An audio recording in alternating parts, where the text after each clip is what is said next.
आदाब, मैं आगा खुर्शीद खान।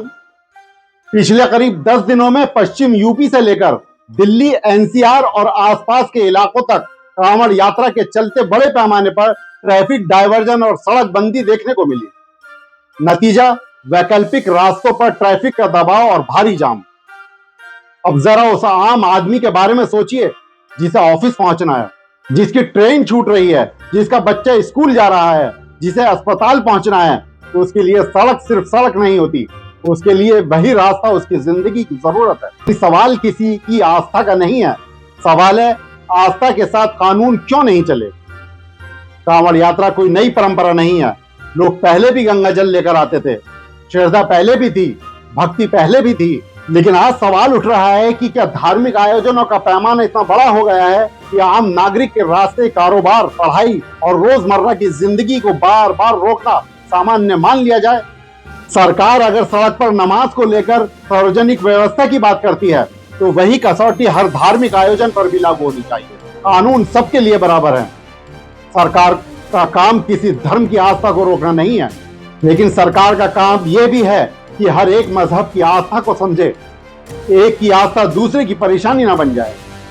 और अगर कोई व्यक्ति धार्मिक पहचान की आड़ में तोड़फोड़ करता है, किसी वाहन को नुकसान पहुंचाता है, किसी पुलिसकर्मी से बदसलूकी करता है या सड़क पर कानून अपने हाथ में लेता है, तो उसके खिलाफ कार्रवाई होनी चाहिए, चाहे वह किसी भी धर्म से हो।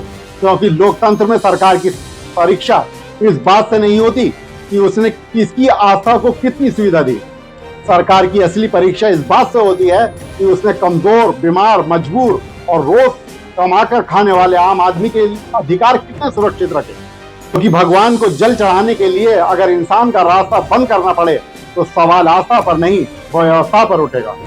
आज जल चढ़ चुका है, कांवड़ यात्रा भी पूरी हो चुकी है, लेकिन उन सड़कों पर खड़ा सवाल अभी खत्म नहीं हुआ।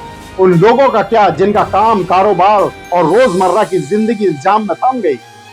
आस्था का सम्मान होना चाहिए, लेकिन आम इंसान की जिंदगी भी उतनी ही कीमती है। और अब वक्त है सरकार से पूछने का, अगर अगली बार ऐसी व्यवस्था नहीं हो सकती जहां हर किसी को अपनी आस्था निभाने की आजादी मिले, लेकिन किसी दूसरे की जिंदगी रास्ते में ना अटके, क्योंकि सवाल कांवड़ का नहीं है, सवाल उस व्यवस्था का है जो एक तरफ सड़क पर नमाज रोकने की बात करती है और दूसरी तरफ सड़कों पर लगने वाले जाम और आम आदमी की तकलीफ पर खामोश दिखाई देती है। आज कांवड़ चली गई, जाम भी खत्म हो गया, रास्ते भी खुल गए, लेकिन उन रास्तों पर ठहरी लोगों की तकलीफें सरकार से पूछ रही हैं, क्या अगली बार आस्था के साथ इंसान की जरूरतों का भी ख्याल रखा जाएगा? शुक्रिया।